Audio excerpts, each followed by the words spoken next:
Good morning student, class 8th moral science. हम यहाँ पर चैप्टर 7 यशोधर्म रमन पढ़ रहे हैं। Those were dark days of India. Huns from Central Asia were invading India like a wave after wave.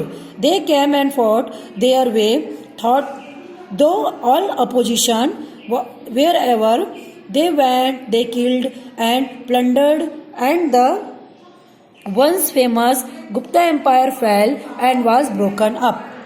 एक बात बहुत अंधेरे भारत के लिए बहुत ही दुखद घटना थी कि सेंट्रल एशिया से हुन्स नामक जो वहाँ के शासक थे, उन्होंने क्या कर दिया, भारत पे आक्रमण कर दिया।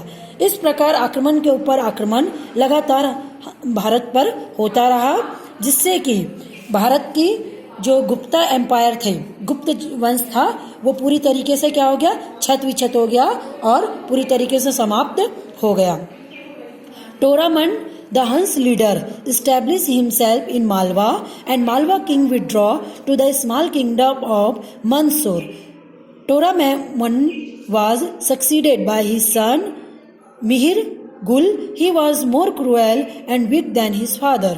टोरामैन जो थे वो हंस का मुखिया था। उन्होंने क्या कर लिया, अपनी जो एम्पायर थी उसको मालवा में और मालवा के आसपास के राज्य में अपने आप को स्थापित कर लिया। जबकि जो मालवा का राजा था, उन्होंने एक मंदसौर के छोटे से गांव में अपने आप को एस्टैब्लिश कर लिया। टोरामैन के बाद उसका जो पुत्र था मिहिरगुल, जो कि टोरामैन से ज़्यादा क्रूर था और बहुत ही कमजोर शासक था, उसने राज्य किया। The king of Malwa had a son named Yashodharman. Yashodharman जो था मालवा के राजा का पुत्र था। He was young man of high qualities and he was also ambitious. He wanted to regain to lost kingdom. जो यशोधर्मन था वह बहुत ही युवा व्यक्ति और बहुत अच्छे गुण उसमें थे। वो भी बहुत महत्वाकांक्षी था और फिर से वो अपने शासन को पाना चाहता था। He dream to establish vast empire where his people would live happily and peacefully. वह चाहता था कि एक अपना बहुत बड़ा राज्य बनाए जिसमें वहाँ के लोग बहुत ही आराम से और शांतिपूर्वक रह सकें। Yashodharman only 16 and was restless. He wanted to see the country and wanted to travel and found out for himself how the people lived and what they thought about the rulers. He wanted to know how far they could depend upon them. Yashodharman was only 6. जब वो केवल 16 साल का था तो उसमें ये इच्छा जागृत हुई कि वो जा करके अपने लोगों को जाने कि वो क्या हैं, कैसे हैं, क्या खाते हैं और दुनिया के बारे में या अपने शासक के बारे में वो क्या सोचते हैं। Taking permission from his father, Yashodharman with a few close friends set out on a long journey. They were all riding their best horses. They passed through many villages, cities.